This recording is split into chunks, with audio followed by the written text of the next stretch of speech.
আপনারা দেখছেন নিউজ বাংলা।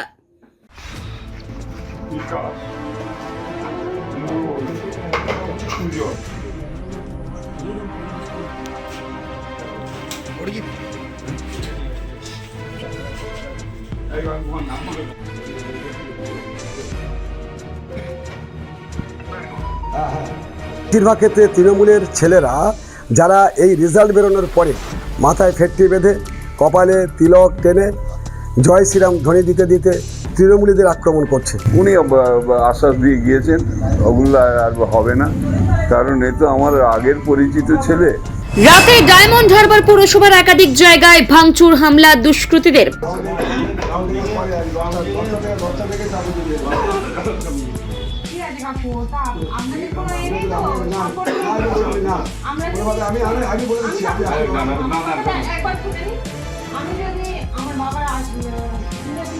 প্রাক্তন কাউন্সিলরের বাড়িতে ভাঙচুর।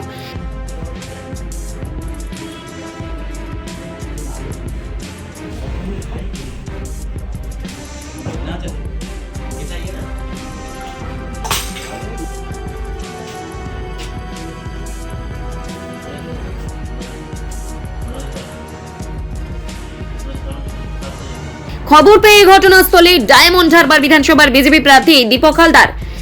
রায় ঘোষণার পর গতকাল রাত থেকেই ডায়মন্ড হারবারের বিভিন্ন এলাকায় দুষ্কৃতীরা তাণ্ডব চালায়।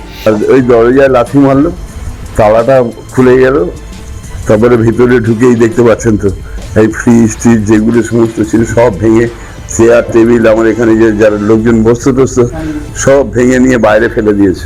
তৃণমূলেরা নয়, এই কোনো সময় সিপিএম হবে, কখনো টিএমসি হবে, কখনো বিজেপি হবে, এইরকম সব ছেলে যেখানে ওদের কিছু রসদ পাবে সেখানেই চলে যাবে।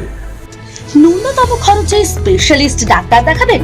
আপনার যে কোনো শারীরিক সমস্যায় সঠিক চিকিৎসা পেতে সোজা চলে আসুন ডায়মন্ড হারবার পুলিশ স্টেশনের বিপরীতে এসএস ফার্মেসিতে। এখানে বসছেন পিজি হসপিটালের অর্থোপেডিক ডিপার্টমেন্টের হেড প্রফেসর ডাক্তার মুকুল ভট্টাচার্য।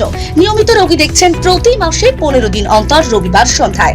উপস্থিত থাকছেন বিশিষ্ট চর্মরোগ বিশেষজ্ঞ ডাক্তার সোম শুক্লা রয়। রোগী দেখছেন প্রতি সপ্তাহে বুধবার। এছাড়াও থাকছেন general physician doctor Debaditya Purkait. নিয়মিত রোগী দেখছেন প্রতি রবিবার থেকে বুধবার। ফোনে রোগীর নাম লেখাতে অথবা বিস্তারিত জানতে সরাসরি কথা বলুন এই নম্বরে 7797343940 অথবা 9932421765।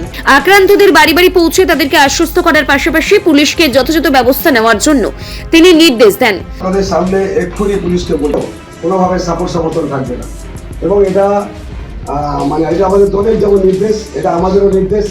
আমাদের যারা ডায়মন্ড হারবার আমরা যারা পার্টি করি আমাদের সবার হচ্ছে একই কথা, এটা কোনো মানুষকে কোনোভাবে হয়রান করা যাবে না। আর আমি আপনাকে খুব দায়িত্ব নিয়ে বলছি, শুধু আপনার ওয়ার্ডে না, অনেক জায়গাতে এখন তৃণমূল করা বেশ কিছু ছেলেপুলে তারা হচ্ছে ওই কপালে ফেটরি বেঁধে তিলক এঁকে তারা হচ্ছে জয় শ্রীরাম বলে মানে বিভিন্নভাবে তৃণমূলীদের উপরে অত্যাচার করছে, যেটা আমাদের বদনাম করার জন্য।